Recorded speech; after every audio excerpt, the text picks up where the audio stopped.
എടാ നീ സ്റ്റേഷനിൽ തന്നെ ഇല്ലേ? ഞാൻ ഇവിടെ തന്നെ ഉണ്ടച്ചാ. അതിനകത്ത് നമുക്ക് അനുകൂലമുള്ള പോലീസുകാരും ഇല്ലേടാ മോനെ? ഉണ്ടായിട്ട് എന്ത് ഫലമാണച്ചാ?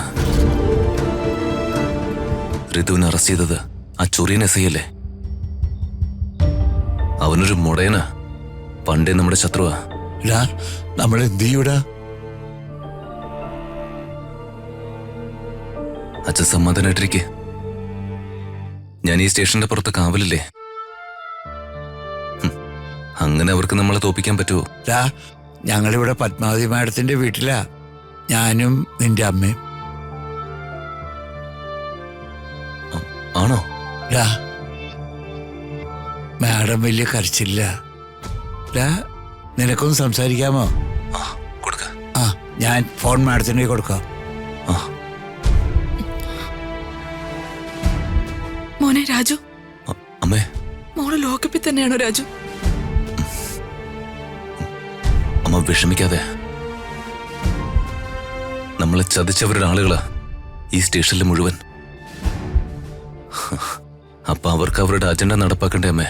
മോനെ, അമ്മയ്ക്ക് സഹിക്കുന്നില്ലടാ. അമ്മ ഒരു കാര്യം ചെയ്യാം, ഞാൻ ഈ കുറ്റം ഏറ്റെടുക്കാം.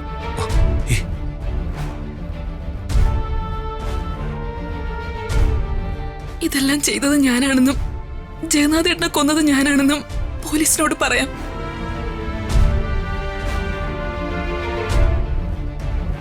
അവരെന്നെ കൊണ്ടുപോയിട്ട് എന്റെ മോളെ പുറത്തു വിടുമല്ലോ.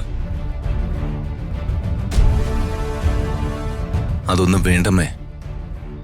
ഇനി അമ്മ വന്ന് പറഞ്ഞാലും അത് അംഗീകരിക്കില്ല. മോനെ, ഇത് അവരുടെ പ്ലാനമ്മേ. അവരുടെ പ്ലാൻ സക്സസ് ആവണമെങ്കിൽ ഋതുവിനെ അവർക്ക് വേണം. കുറ്റവാളി ഋതിക തന്നെ ആവണമെന്ന് നിർബന്ധമുള്ളത് പോലെയാ ഇവിടെ ചിലരുടെ പെരുമാറ്റം. മോനെ, സാഹചര്യങ്ങളും തെളിവുകളും ഒക്കെ ഇപ്പൊ ഋതുവിനെതിരായിരിക്കാം. അയ്യോ, എന്തോ ആയിക്കോട്ടെ അമ്മേ, ഇതൊന്നും ഞാൻ അങ്ങനെ വിടാൻ പോകുന്നില്ല. തോറ്റ് പിന്മാറുകയില്ല. എന്റെ ഋതികയെ ഞാൻ രക്ഷിക്കും. അതിനിപ്പോ എന്റെ ജീവൻ കൊടുക്കേണ്ടി വന്നാലും അത് ചെയ്തിട്ട് രാജു ഇവിടെ നിറങ്ങോ?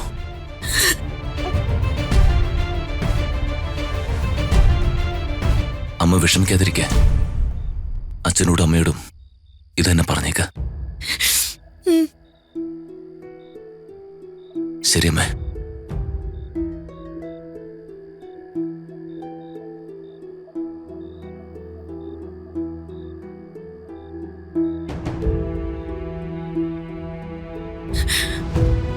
എല്ലാവരും സമാധാനമായിട്ട് ഇരിക്കാനാവാൻ പറയുന്നത്.